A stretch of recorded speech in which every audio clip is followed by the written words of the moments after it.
మొన్న 2 రోజులు తిరుపతి, చిత్తూరులో ఉప ముఖ్యమంత్రి పర్యటన.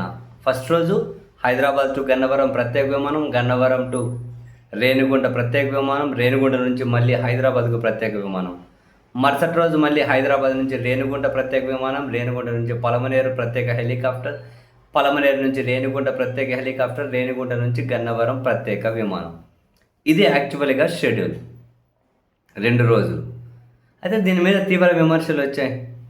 ఈ క్రమంలో అటవీ శాఖ మంత్రి కూడా అయినటువంటి డీసీఎం ఆయన ప్రత్యేక హెలికాప్టర్లు కూర్చొని షూట్ చేసిన ఒక వీడియోని రిలీజ్ చేశారు. పెద్దిరెడ్డి రామచంద్రారెడ్డి గారు అటవీ భూమి ఆక్యుపై చేసుకున్నారని ఈయన విజువల్స్ తీశారు అని చెప్పి ఈ విధమైనటువంటి వీడియో రిలీజ్ చేశారు.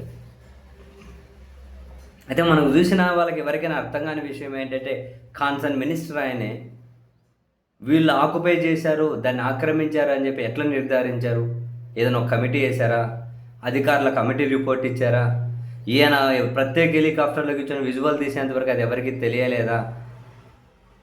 అసలు దేని బేస్ చేసుకొని అది ఆక్రమించిన భూమి అని నిర్ధారణకు వచ్చారన్నది ప్రశ్న. దానికి సమాధానం ఎక్కడ దొరకలేదు. ఏదో ఒక ప్రచారం అయితే జనంలోకి వెళ్ళాలి. ఈ క్రమంలో ఉప ముఖ్యమంత్రికి పెద్దిరెడ్డి రామచంద్రారెడ్డి గారి కుమారులు ఎంపీ మిథున్ రెడ్డి గారు చాలా ఘాటుగా రిప్లై ఇచ్చారు. మిస్టర్ డీసీఎం అంటే ఆయన పేరు పెట్టి, మీరు షూటింగ్ అండ్ స్కూటింగ్లో నిష్ణాతులు, గతంలో ఎర్రచందనం దొంగలంటూ ఆరోపణలు చేశారు, కానీ నేను నిరూపించమని ఛాలెంజ్ విసిరితే పారిపోయారు. మీరు మీ హెలికాప్టర్ నుండి షూట్ చేసింది మా చట్టబద్ధమైన భూమి, అది 2000 సంవత్సరంలో కొనుగోలు చేశాం. ఆ 2000 సంవత్సరంలో మేమేమి అధికారంలో లేవు. నువ్వు అమాయకుడివి, లేదా నా కుటుంబం పట్ల ద్వేషంతో అన్నా నిండి ఉన్నావు. నువ్వు అమాయకుడివన్నా కావాలి, లేదా నా కుటుంబం పట్ల ద్వేషంతో అయినా నిండి ఉన్నావు. నీ ఆరోపణలు నిరూపించు, లేదా క్షమాపణలు చెప్పు అంటూ మిథున్ రెడ్డి గారు ట్వీట్ చేశారు. ఆ భూమి వివరాలు నువ్వు ప్రత్యేక హెలికాప్టర్ వేసుకొని షూట్ చేయాల్సిన అక్కర్లేదని, అదంతా కనుక పబ్లిక్ డాక్యుమెంట్ అని, బహిరంగంగా అందరికీ అందుబాటులో ఉన్నాయి ఆ డాక్యుమెంట్స్ అని, ముందు ఆ డాక్యుమెంట్స్ చదువుకోమని, ఇంతకు ముందుగానే విచారణలనే హంగామా చేశారు. ఎటువంటి చట్టవిరుద్ధమైన ఉల్లంఘనలు జరగలేదని నిరూపించబడ్డాయని